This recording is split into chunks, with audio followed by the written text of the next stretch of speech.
By the time my daughters are my age, over 100 million people in the United States alone are going to be experiencing extremely dangerous heat.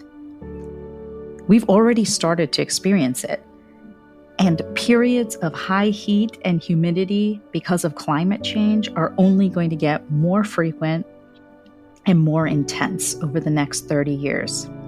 I'm Dr. Neha Pathak, and you're listening to Health Discovered. Today, Dr. Ollie Jay, professor of heat and health at the University of Sydney, is going to help us unpack what heat does to our bodies, how it harms us, but most importantly, sustainable ways that we can use to stay cool when the temperatures rise. He is doing amazing work that is going to be critical for us as the director of the Heat and Health Research Incubator at the University of Sydney. That's where he gets to simulate a whole bunch of different heatwave conditions and see the effects on the human body. My name is Professor Ollie Jay, and I am director of the Heat and Health Research Incubator in the Faculty of Medicine and Health at the University of Sydney in Australia. Great. And while we're talking, is it okay if I call you Ollie? Of course, yeah. That's the formalities are definitely not necessary, but thank you for checking. Okay, wonderful. Well, thank you so much for joining us because as you are probably experiencing, and we certainly are here in Atlanta, and millions of Americans, millions of Europeans are experiencing the heat. So I would love to hear from you as a climate scientist and physiologist about what we know about how our bodies handle the heat. What are we supposed to be doing when it gets hot? Sure, yeah. So there's a variety of things that are going on in the human body, and some of them might be a bit of a surprise to some of your listeners, because I think traditionally, it's tempting to think that the main problem is overheating leading to heat stroke. And that is one of the mechanisms, of course, by which people get sick and ultimately potentially even die during extreme heat events. But it's actually not the main cause of mortality and morbidity during heat waves. So I'll break it down into mainly three different pathways through which people predominantly get sick during extreme heat exposure. So we'll start off with that first one, which is the obvious one, heat stroke.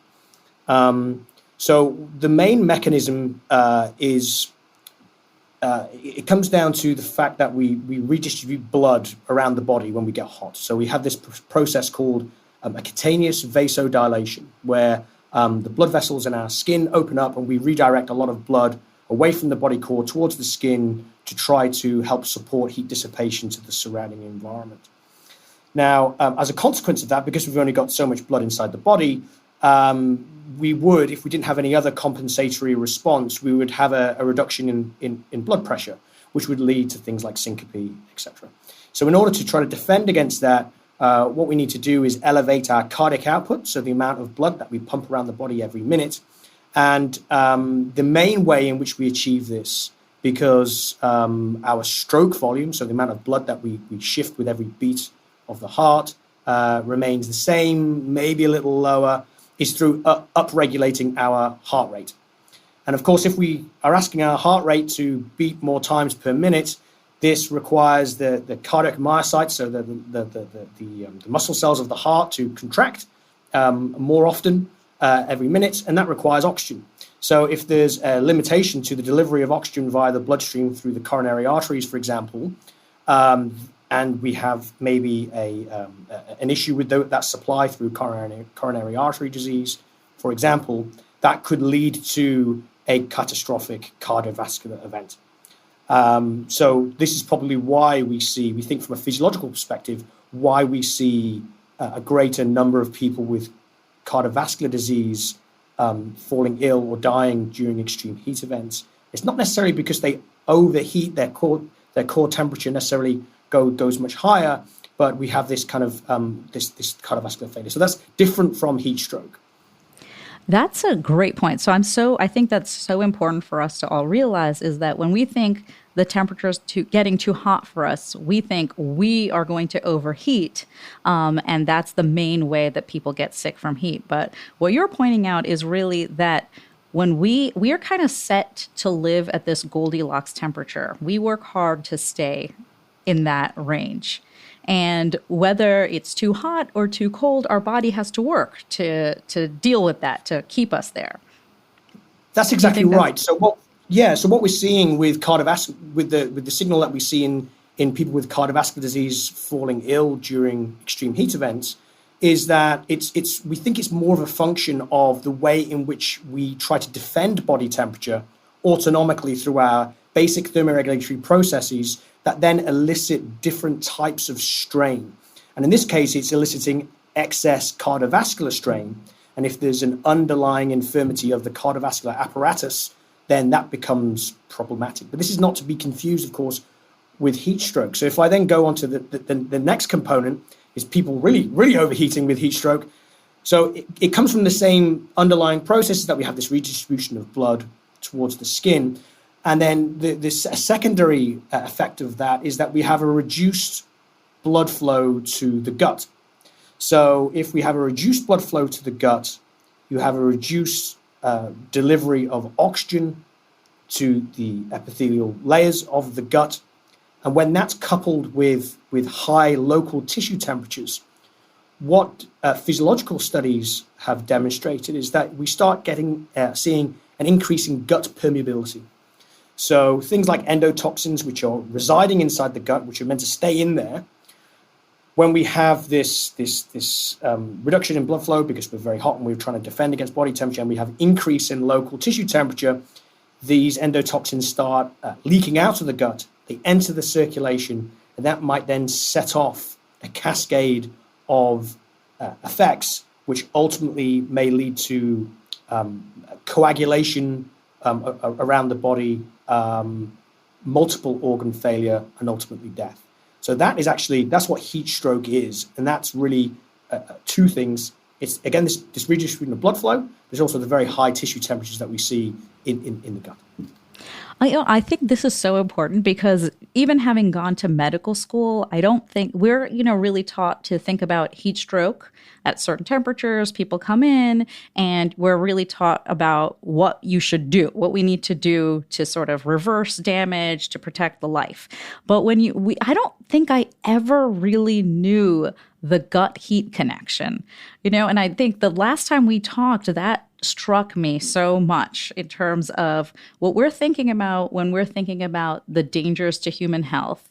For sure, I think for so many people is heat strokes. I think number one, you pointed out, actually, it's sort of heat strain turning into heart strain, which is putting a lot of extra work on our heart. So for a lot of folks out there who have heart disease, particularly heart disease where we have blocked arteries going to the heart, that strain can just really cause harm and cause more people to go to the hospital and more heart-related death.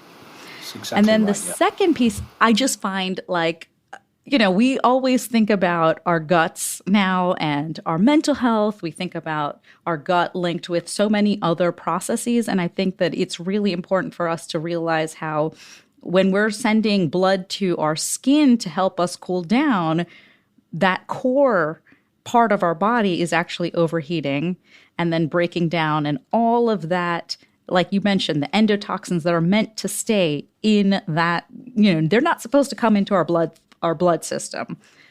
And then they do. And then that's what sets off this whole cascade of heat stroke. So I just never knew that. Yeah, and to be fair, a lot of this evidence has been generated by physiologists who specialize in this particular area. And a lot of these findings are relatively new in the last decade or so. And so I had the good fortune of being invited to be a co-author on a recent review article in Nature Reviews Disease Primers that was led by Rezak Boushama, who is a world-leading expert in heat stroke, alongside my colleague Lisa Leon, who's based in the United States. and other co-authors as well. And that review paper really nicely breaks down all of these kind of physiological components. But because Razak is a physician as well, it's nicely written because it provides it from the perspective of practicing physicians, which I think is a really important component. And we talk in that review article about the difference between classic heat stroke and exertional heat stroke as well, and the different types of people that are vulnerable to those types of versions of heat stroke. Even though the underlying mechanisms are ultimately very similar, the pathways are quite different, and therefore different people are vulnerable to it. So I would love to talk about that. I think that's a key point because we think about people being vulnerable to the heat. And so a lot of people think, well, I'm not vulnerable because I have air conditioning, or I'm not vulnerable because I'm young and I don't have any underlying health conditions. So let's break that down a little bit. Yeah, definitely. So the best way to think about vulnerability to the heat is that we have a certain heat exposure, let's say, and we have a combined adaptive capacity to cope with that heat stress. And we can break down that adaptive capacity into two primary components. There's the physiological adaptive capacity and then the behavioral adaptive capacity. So if we think about the physiological adaptive capacity to start off with, that's like what our thermoregulatory function is like, whether there's any impairments to our ability to sweat. We haven't talked about sweating yet, and that's something we should get onto a little later on, because it's very important. So things like that. So that's the physiological capacity to cope with heat stress. There's also the cardiovascular and renal components of that, which we've touched on already. And then the behavioral capacity really kind of focuses on the type of adaptive behavior that we can engage in. And that may be something as simple as turning on an air conditioning unit. And one thing that we do know from the excellent data that's been collected by epidemiologists in this area is that people who are a much greater risk of heat-related illness during heat waves typically don't have access to air conditioning, or in slightly fewer cases, they may have access to it, but they don't want to use it because they're worried about the costs. And then those things get inflated quite substantially when we have things like electricity blackouts, so interruptions to power, because everybody's turning their air conditioning units on at once, and consequently the frail energy infrastructure can't deal with it, and therefore we have disruptions to power, so that becomes problematic as well.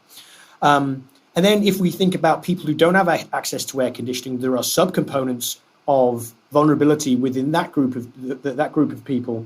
So people who are confined to bed, for example, people who might have disabilities, who are immobile, people who are socially isolated. All of these things are additional risk factors because they impair our ability to behaviorally adapt to a hot environment, which essentially means trying to take action to reduce the heat stimulus through differences in behavior. They may be personal cooling strategies. They may be seeking out an air-conditioned space if you don't have air conditioning in your own home, etc. So that's really how we kind of break it down. Yeah, I think that is really so interesting because so one, we're thinking about exposure. So as temperatures rise, and your papers, you had a set of papers in the Lancet with your colleagues that are really sort of looking at what happens to our bodies and the fact that we've had so many reports at this point that show that if we continue the way we're going, we're just going to see more intense heat, longer periods of heat. And so if we continue down that path, one, there's a higher risk that we're going to be exposed to this high level of heat, regardless of who we are. And then we kind of have this sort of like, we're kind of balancing what we internally can manage ourselves with, like you mentioned, our physiology, and then what we can manage because of external factors like just our ability to get out of the heat. And that's not equal for everybody. And I want you to know that you can cut me off and tell me that I'm wrong at any moment. I love that. I'm just absolutely agreeing with everything you're saying right now. Yeah. And I think one thing that is really important to emphasize is that a lot of people often think about extreme heat and go, well, how much of a big deal is it? We've got just turn the air conditioning on, and you hear that from a lot of people. But I think what's really important for us all to understand is that the people who are most vulnerable don't have access to those type of strategies. If people are living with poverty, for example, that's a huge risk factor when it comes to being able to take the appropriate action to avoid the worst of heat exposure due to this massive reduction in the behavioral adaptive capacity of people. And another thing that we also have been working on quite extensively is really trying to find ways in which we can identify the optimal strategies that people living in low resource environments can adopt in order to safely navigate their way through extreme heat events. That's one thing. And the other thing is even from the perspective of air conditioning use, is that what we do know is that at the moment, at least the way that they're built, is that they use quite a lot of electricity.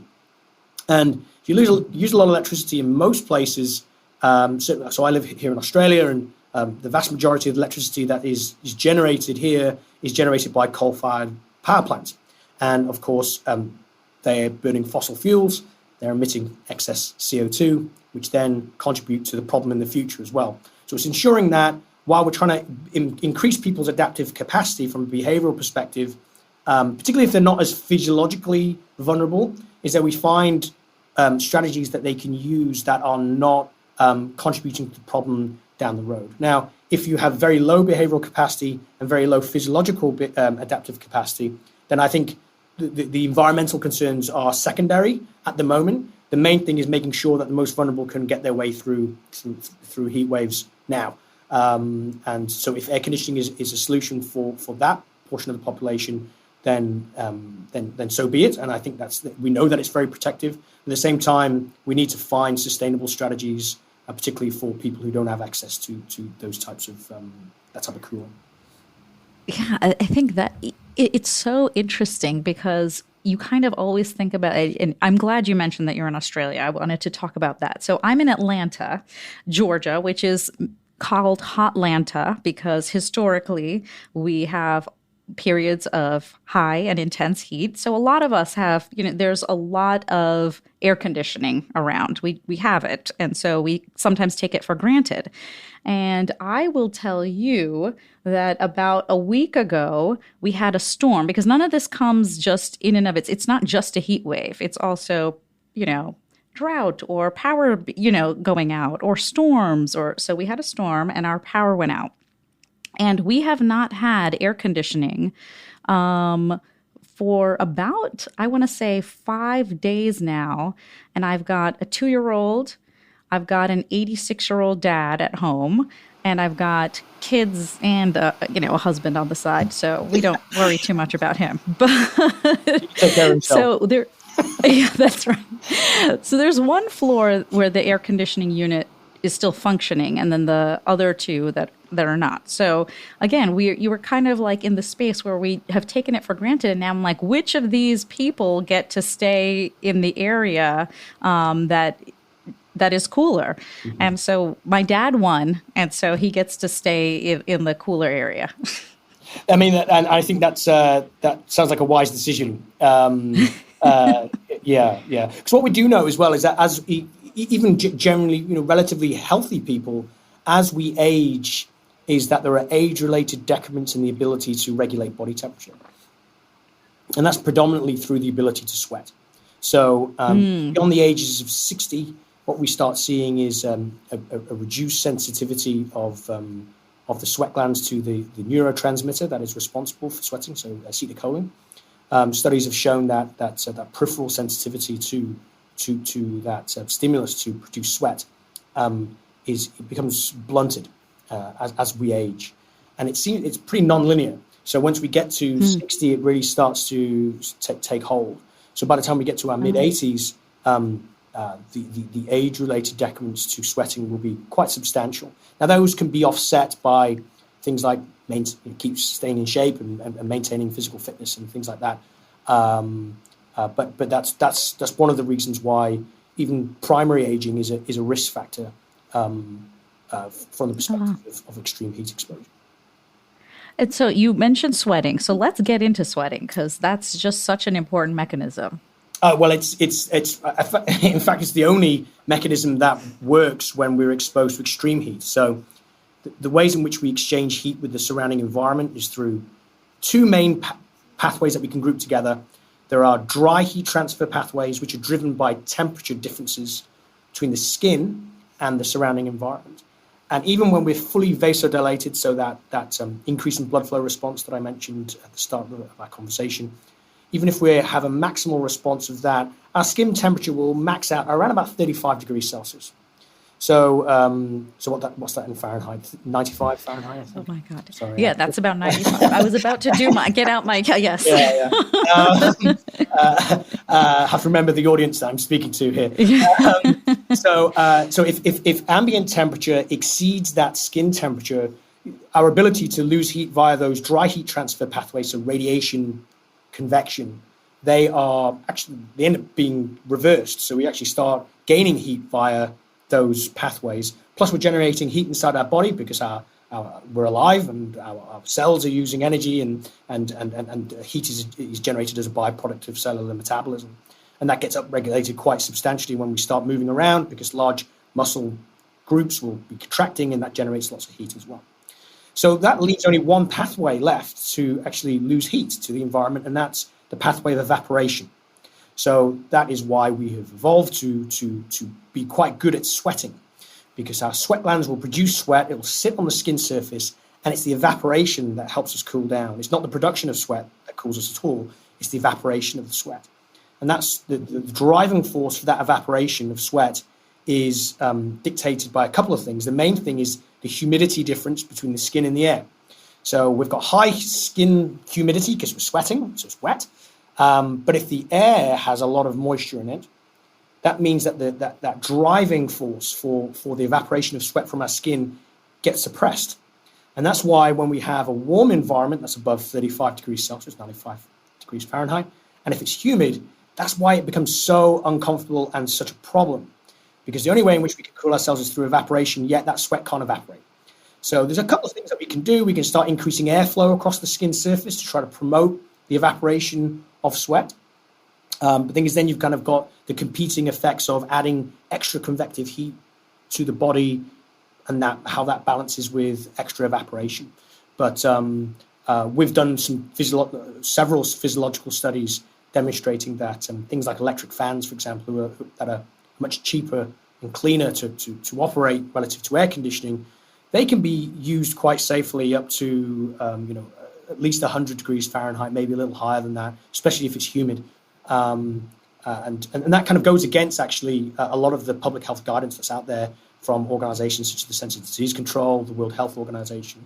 So we're trying to urge those organizations to reconsider the guidance around things like the use of fans during heat waves, because they really offer the most vulnerable quite an accessible and easy to use solution that they're currently being told not to use. And I don't want to sort of knock you off your train of thought, but I think that's really important for people that are out there who are sort of, that we've heard that there's a threshold beyond which we should not be using fans because they can be dangerous. So I think the key point here is that above, around 100 degrees Fahrenheit, a fan, especially if it's really humid, a fan is actually going to be really potentially helpful. And we've demonstrated that quite repeatedly in different studies.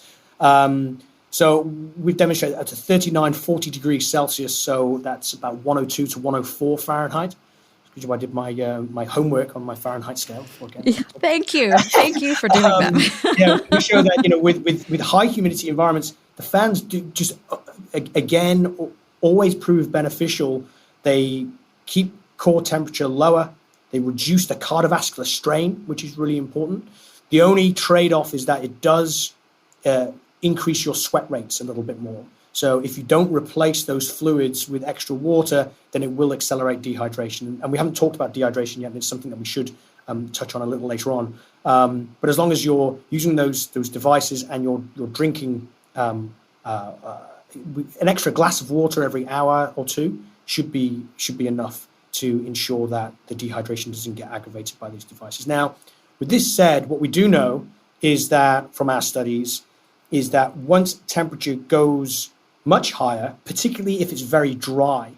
So I'm thinking of environments like in the United States, Southwest, for example, where it can be very hot and arid.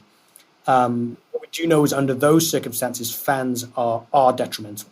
And we've seen quite dramatic responses demonstrating that aggravation of cardiovascular strain, aggravation of a greater rate of heating when using these fans relative to not using these fans. But that's under conditions where it's kind of 45 degrees Celsius, so that's about 110, 112 Fahrenheit, maybe a little higher than that, and very dry, so less than 10% relative humidity. And under those situations, what's happening is you're blowing hot air on the person. It doesn't accelerate evaporation because all the sweat evaporates anyway because it's so dry. So that driving force for evaporation is really quick. But you're still adding the extra heat to the body. So it's kind of this trade-off between temperature and humidity. That's where people kind of talk about the convection oven, where you're sort of like heating yourself with that's exactly the right, high heat. Yeah. So and I think that's probably where the initial guidance came from.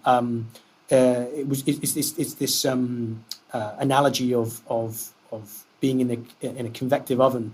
But I think it's really important to recognize that humans sweat as opposed to a turkey in an oven that just sits there and cooks. Humans sweat, and you can accelerate the evaporation of that sweat with extra airflow. So we need to take that into account when we're thinking about recommending these different strategies. Oh, that is really helpful. And I'd love to talk about dehydration because I think that's another thing where a lot of people will say, well, if you just keep drinking water, you'll be fine. It doesn't matter what's going on. So talk us through dehydration and how you recommend sort of thinking about it. Sure. Yeah. So dehydration is obviously an important component. And I'll just describe maybe first how dehydration impacts the body. So I've described two pathways with which people can get quite sick when they're exposed to extreme heat, the cardiovascular strain component and then the heat stroke component. And both of those can get aggravated if we are chronically dehydrated. In both cases, it's due to the fact that if we're losing body water and we're not replacing it, not just through drinking, but also absorbing that extra water that we're drinking, which is an important consideration, is we have a shrinking, a reduction in our blood volume. So if you're reducing that blood volume, that puts more strain on the heart to move a fixed amount of blood around the body every minute, of course, because stroke volume goes down with the reduction in blood volume, and it makes that vasodilatory response more difficult as well. So it can aggravate heat stroke as well. So and then the other way in which dehydration can chronically affect human health during extreme heat exposure is also through its impact on the kidneys as well. So one of the signals that we see in the epidemiological literature is an increase in or a greater risk of negative health outcomes in people with renal disease.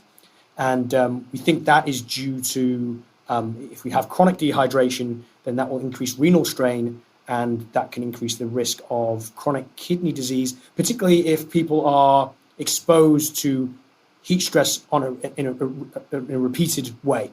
So there's some pretty decent evidence that's coming out demonstrating early onset chronic kidney disease and ascribing that to multi-day heat exposure, particularly in settings where people don't have access to clean water. So then they're chronically dehydrated every day at work.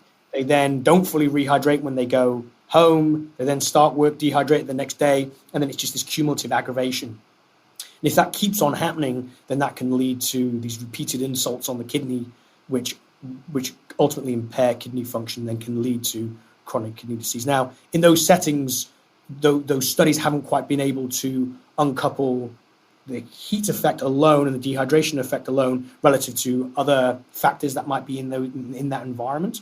But I think it's pretty plausible to consider the impact of dehydration on renal function as well. So I think, again, this kind of gets back to vulnerability. So one is if you already have some condition like diabetes where your kidneys are already affected in some way. So that puts you at higher risk with heat. Just if you become dehydrated and you're not sort of maintaining your hydration status. So we're starting with the HIIT, Yeah. and adding the hit of heat.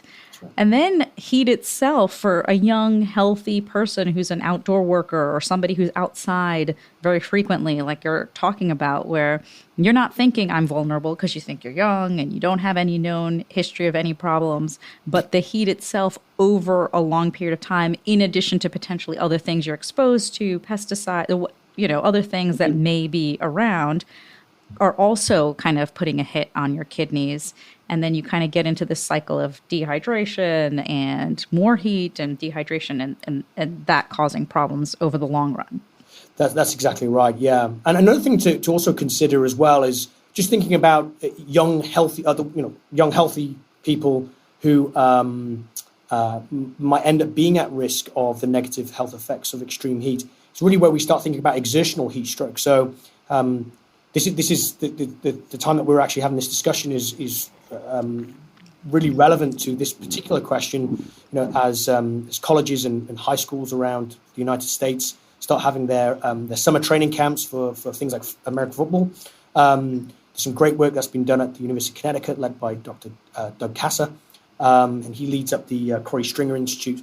And they've done a lot of work around trying to create awareness around the risk of exertional heat illness, particularly in young athletes, particularly at this time of year, and then trying to really advocate for the most effective responses to try to treat exertional heat illness or heat stroke victims to ensure that they actually don't end up dying from that particular condition. So in that particular case, you don't have an individual who has underlying infirmities. They don't have underlying reduction in their thermoregulatory function, but the exposure is so excessive that it ends up being a problem. So if we take the case of American football, which I think is a very relevant case, is that you've got a bunch of guys who are being very competitive. They're trying to make the cut to make the team. So they've got high levels of motivation. So that behavioral capacity is probably reduced a little bit because they don't want to listen to what their body's telling them. So they will keep pushing up, keep pushing. There's also the cultural aspect around it. Want to be the tough guy, all that kind of thing. That can play into the issue. And then, of course, their exertion levels are very, very high. The large muscle masses are contracting a lot. They're generating a lot of heat from metabolism. And then the ability to dissipate that heat from the body to the surrounding environment. It's not just impaired by the environment because it's hot and it's humid in many places, but also they're wearing a lot of equipment as well. And that equipment serves as a barrier to heat loss as well. Now, there are certain provisions that have been introduced over the last 20 years or so, particularly since the death of Corey Stringer and the excellent work that KSI have done and others, where now for the first few days of a training camp, the amount of equipment that the players wear is reduced. And it's this idea that they're giving the players a progressive ability to adapt to the environment before they don full protective equipment and therefore are exposed to greater levels of stress. So it's this notion of generating some kind of acclimatization response to that. But I think it's pretty fair to say that pretty much every year there are some tragic cases where a high school football player or a college football player will end up dying of heat stroke. And it's really because of this confluence of factors, where you've got highly motivated, very fit people, but because of the activities that are engaging in, the environment they're in, culturally the environment the thermally the environment they're in, plus the nature of the activity they're doing really places them at quite a high risk. I'm so glad you brought up children, because this wouldn't be a podcast that I'm on unless we were talking about children in some way. So I have 3. Do you have children? I do. I have a 2-year-old daughter who is, a handful, but she's a lot of fun. Yeah. I have a 2-year-old daughter, and then also she's our COVID baby, and then a 11-year-old and an 8-year-old. And I always think about them during this time because it is, like you said, sports season starting up, and kids just in general, you have to remind them so often to do basic things like drink water or, get out of the sun and things like that. So what should we be advising our schools of, or our teachers to watch out for when our kids are, because we want them out there, we want them playing. I don't want to be the mom who's like, no recess. So what should we be saying? Yeah, I mean, I think it's then we take it back to the reason that different people are vulnerable to extreme heat. There's that physiological component, and then there's the behavioral component. I think the jury's still pretty much out on whether children are actually at a greater physiological vulnerability. In fact, I would say we have a large study that's funded by the National Health and Medical Research Council here in Australia that we're doing at the University of Sydney right now, where we're really trying to get a conclusive answer to the question of whether children of different ages are actually at a greater risk of overheating due to thermoregulatory impairments. That's been a long-held assumption for quite a while.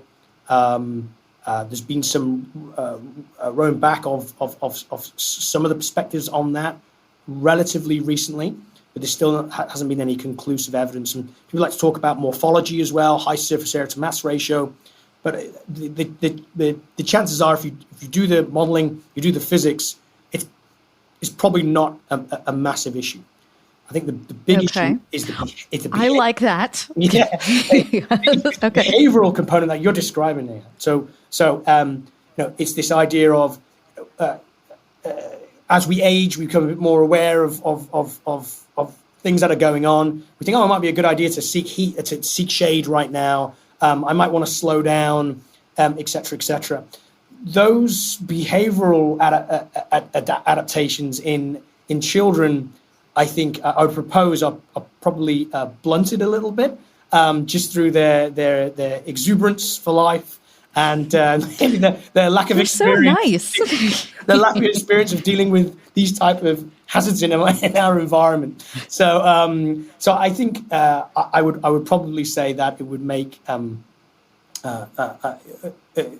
quite a lot of sense from a protective perspective is just to try to remind them of the things that they should be thinking of, that they should be doing, and also providing them with the resources that they need. Provide adequate shade. If they're having, if they've got a sports match or something like that, if there's an opportunity to reschedule it for a slightly cooler time of the day, or even a time of the day where the sun isn't, the radiation from the sun isn't as strong, because that's a huge component.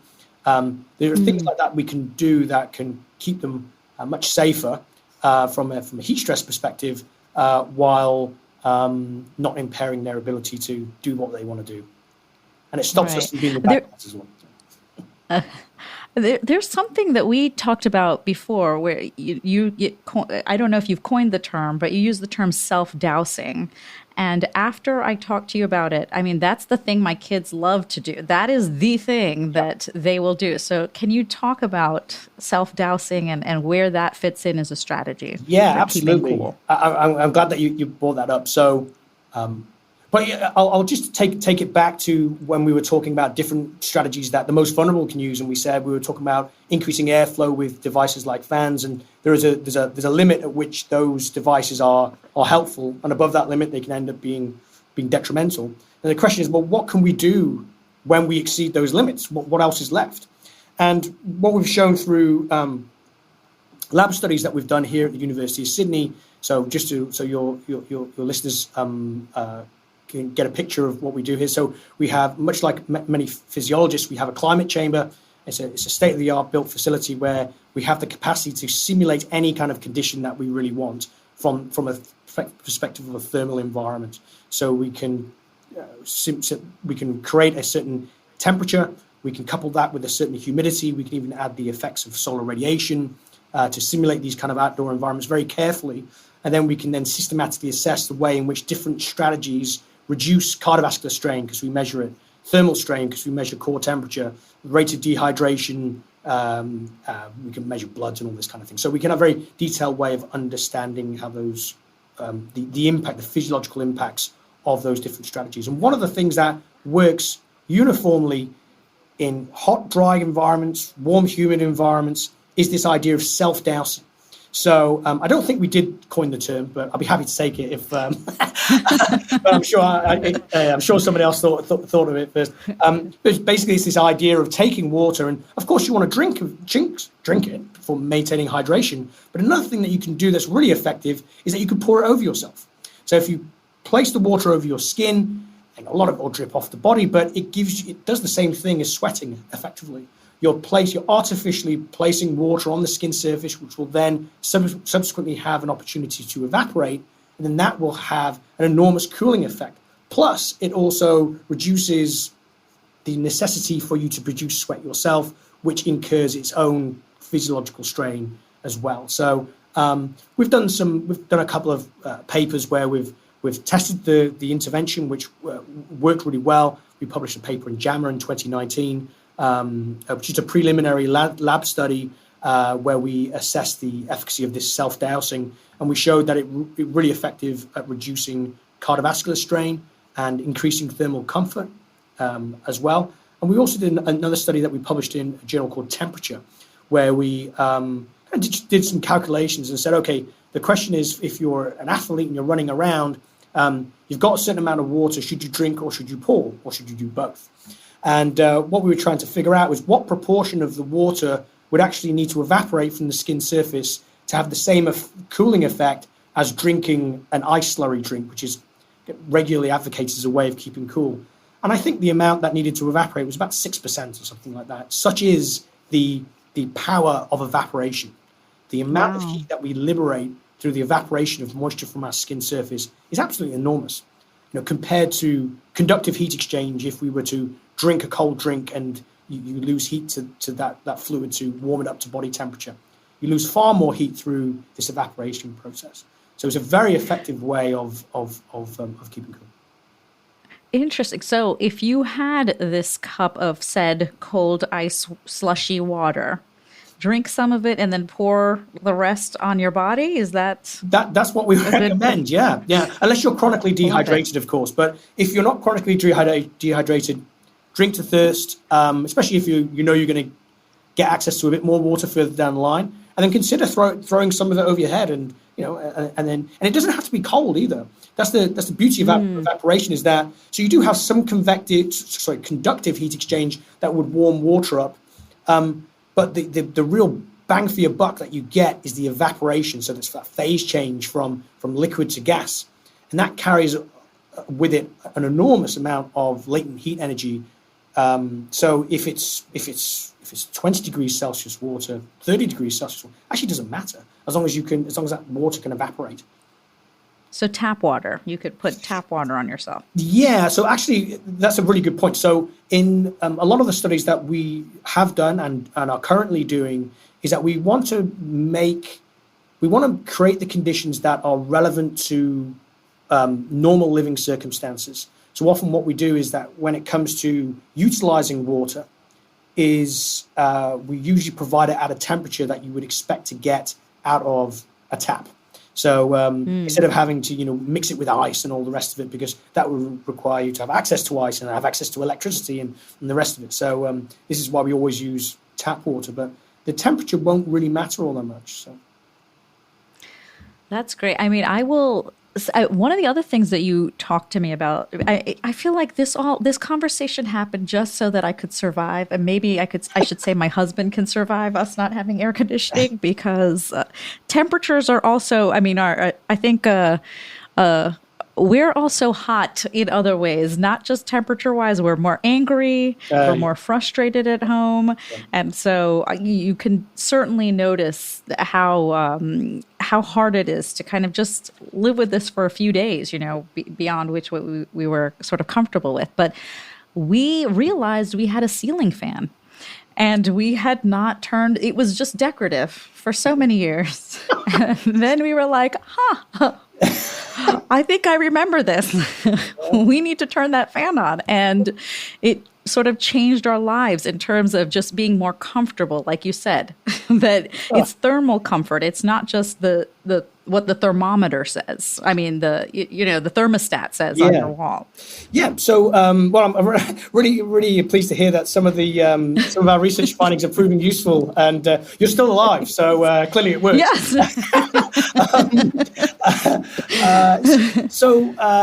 One thing I'd just like to kind of visit here is this idea of coupling extra air movement with air conditioning. So we published a paper in Lancet Planetary Health in April of this year. And what that study sought to do was try to quantify how adopting a series of fan-first strategies will impact the amount that we turn to air conditioning to maintain our thermal comfort, and also the electricity bills that are associated with it and the greenhouse gas emissions that are associated with it.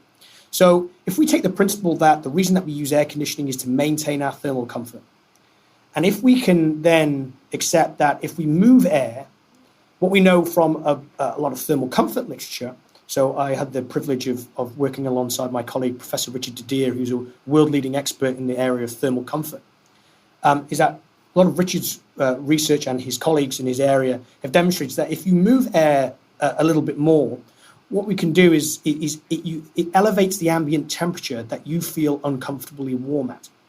So if we accept that that's the driving force for the thermostat set point on our air conditioner, what this means is that if you move air indoors at different speeds, and we tested the effects of different speeds, and these are just simple settings on a ceiling fan or a pedestal fan, it enables you to adjust the set point of the thermostat of your air conditioning unit by about 3 to 4 degrees Celsius higher.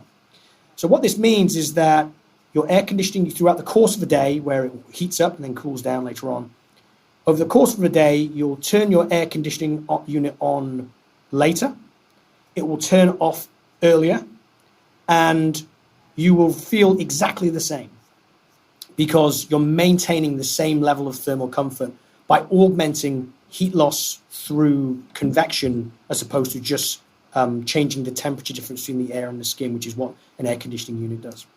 So when we looked at that scenario, and we applied that scenario, and we used Australia as a case study and used a year's worth of high resolution data to figure out exactly how much of an effect it would make on the amount of electricity that's used for AC use in people's homes, and subsequently what the reduction in greenhouse gas emissions were, we found that in terms of electricity use for AC cooling throughout the year, by moving air at a speed of about 0.8 meters per second with fans, which is about a medium setting on your ceiling fan, so probably the speed that you had your fan at, it reduced electricity use for cooling by 70%, 70. Wow. And taking into account the way in which that electricity is generated, it reduces the greenhouse gas emissions of the whole country by about 1%, which doesn't sound like much, but it's a 1% change of everything that everybody's doing, which is pretty substantial for something that is such a simple adaptive strategy that people can use. So what we need to do next is really work with people to try to find out ways in which we can encourage people to adopt that behavior and then demonstrate that it can actually drastically reduce people's electricity bills for AC use, but also the strain that is placed on electricity grids when we have these peak extreme heat events, and we reduce the risk of things like brownouts and blackouts, etc.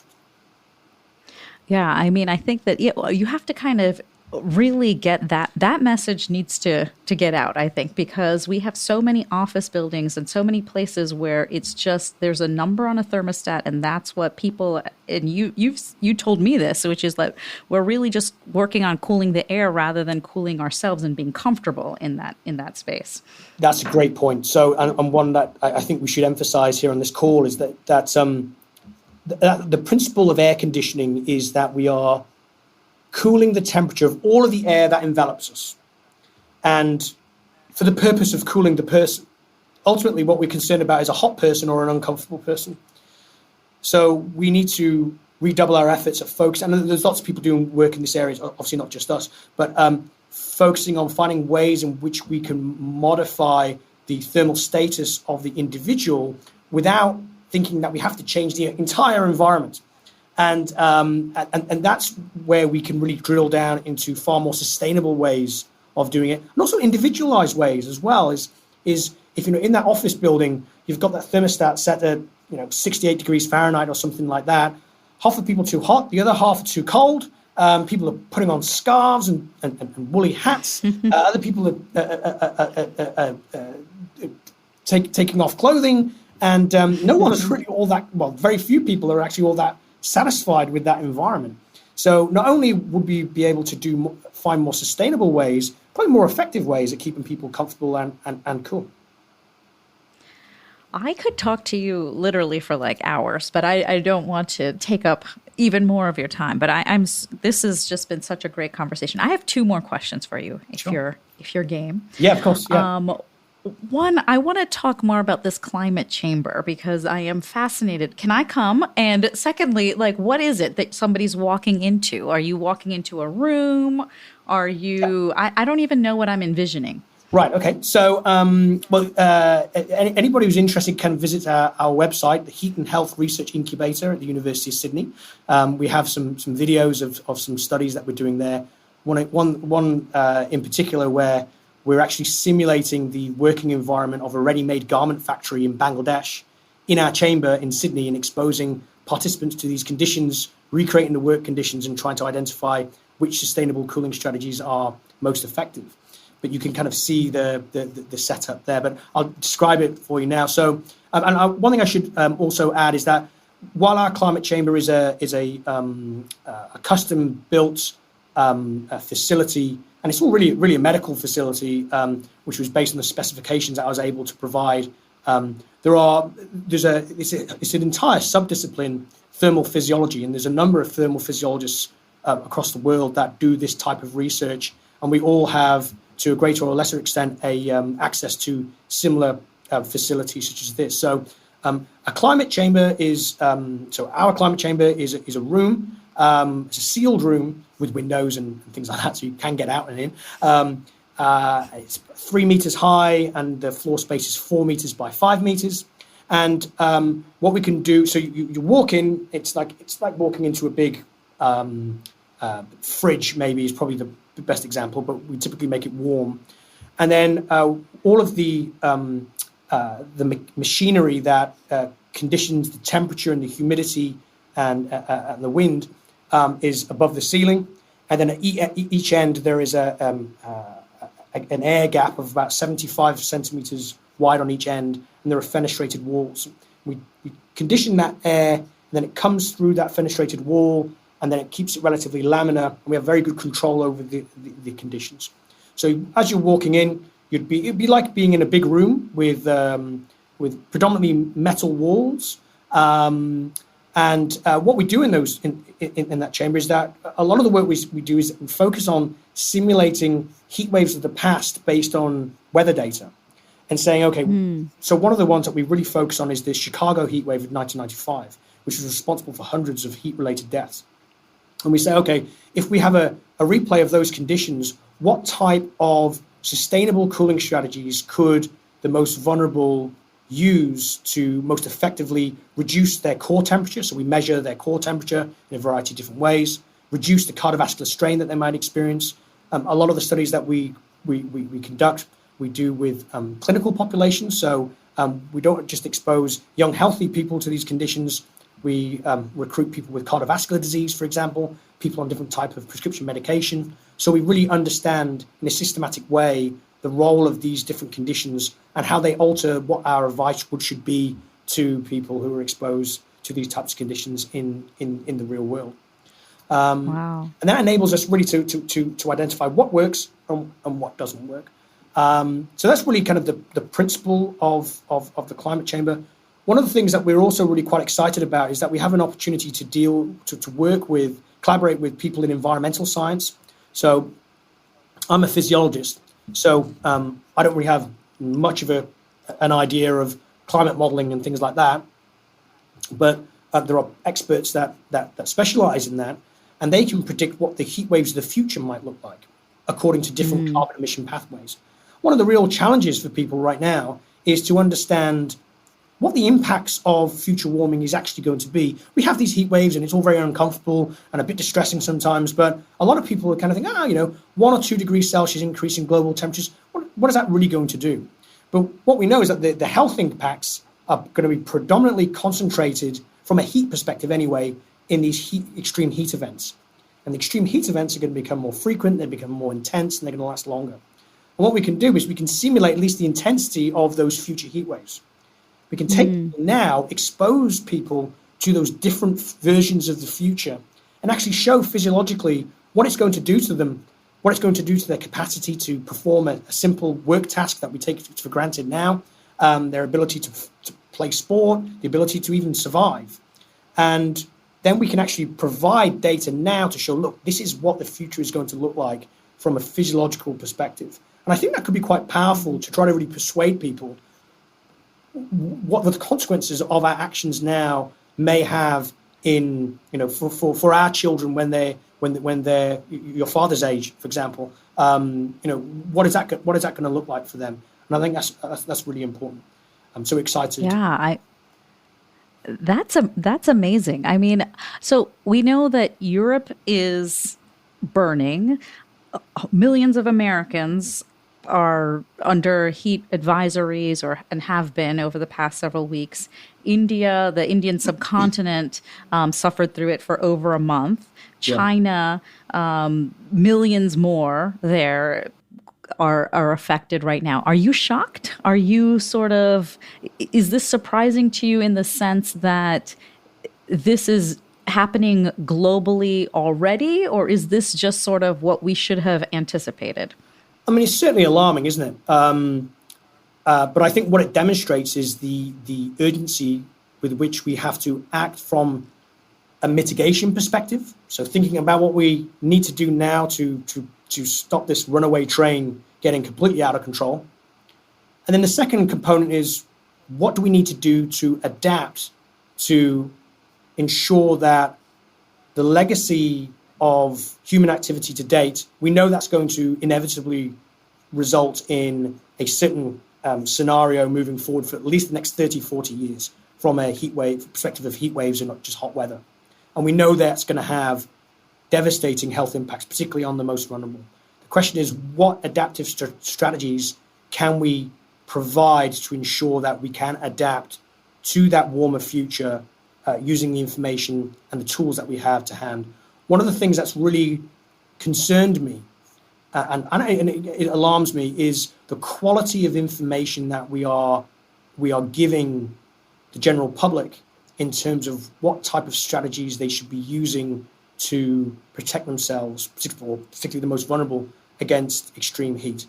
A lot of it is still based on conventional wisdom, hearsay, and there's growing evidence, particularly from the thermal physiological community, demonstrating how things do and do not work. And I think translating that information into changed public health guidance is an absolute priority.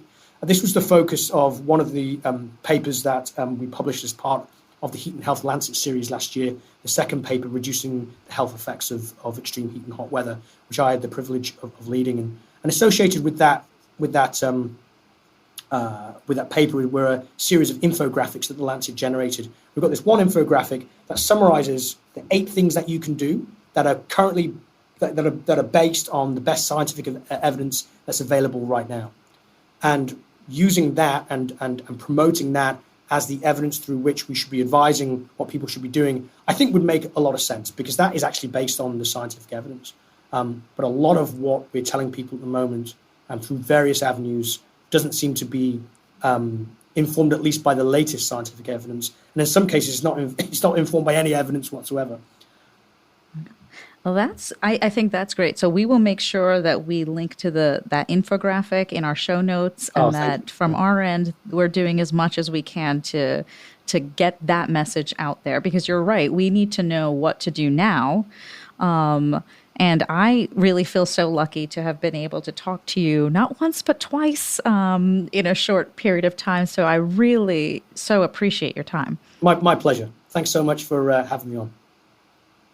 Of course. Anything else that we will certainly talk about and show and share that infographic? Anything else that you think that I should have asked you that I didn't? Do you know, there's one thing that we haven't touched on, which I think is worthwhile commenting on, is there is a preoccupation with temperature. And we know from the epidemiological literature is that seems to have the highest strongest association with negative health outcomes. But what we do know is that there are actually 6 components that feed into heat stress risk at the individual level. Ambient temperature, which is, of course, measured in the shade. That's an important thing for people to keep in mind. If you're out in the sun, then in the middle of the summer, black globe temperature, which takes into account the direct solar radiation and reflected solar radiation that's in the environment, that can be between 10 and even 15 degrees Celsius higher than ambient temperature. There's humidity, which we've touched on as well, and the importance of that because it impacts the ability of sweat to evaporate from the skin surface. And then also how much wind or air movement there is in the environment. So there's 4 environmental conditions that determine heat stress risk, not just temperature, but thermal radiation, so cloud cover effectively, the humidity, and also how much wind is in the environment. And then there's 2 personal parameters that we can modify at the personal level to in some cases, to affect that overall heat stress risk. That's what we're doing and what we're wearing. And there are certain scenarios whereby the level of activity is dictated by our job or the sport that we're playing or whatever it may be. Likewise, the clothing that we're wearing.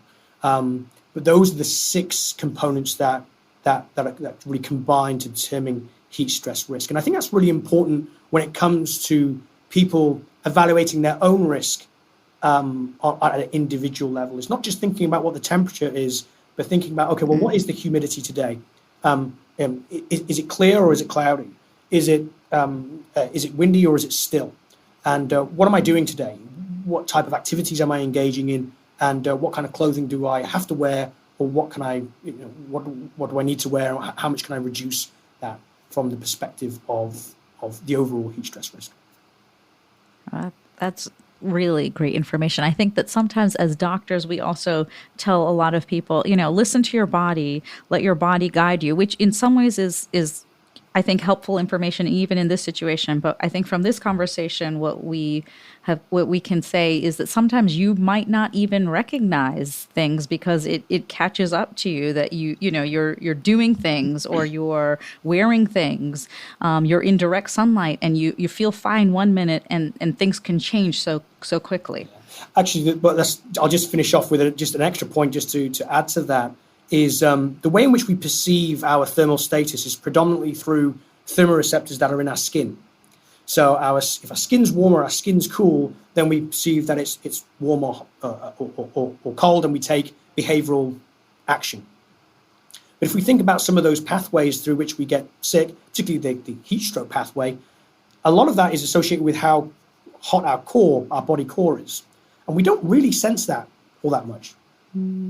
So it's quite easy to almost trick yourself into thinking you're cooler than you actually are inside, and it's how hot you are inside that often matters. So that's another thing just for people to keep in mind a little bit. So the biggest takeaways for me, we know now that if things stay the same, we're going to experience more intense and more frequent heat waves in the years to come. We're already seeing that right now. It's going to be critical for us to figure out ways to stay cool and safe, but do it sustainably without causing more greenhouse gases, which just make the problem of climate change even worse. So appreciate Dr. Ollie Jay's time and all the work he's doing to simulate these heat wave conditions and figure out what effects it has on our bodies as we age, as we take certain medications, under all sorts of different conditions, so that we can figure out the best ways to stay safe.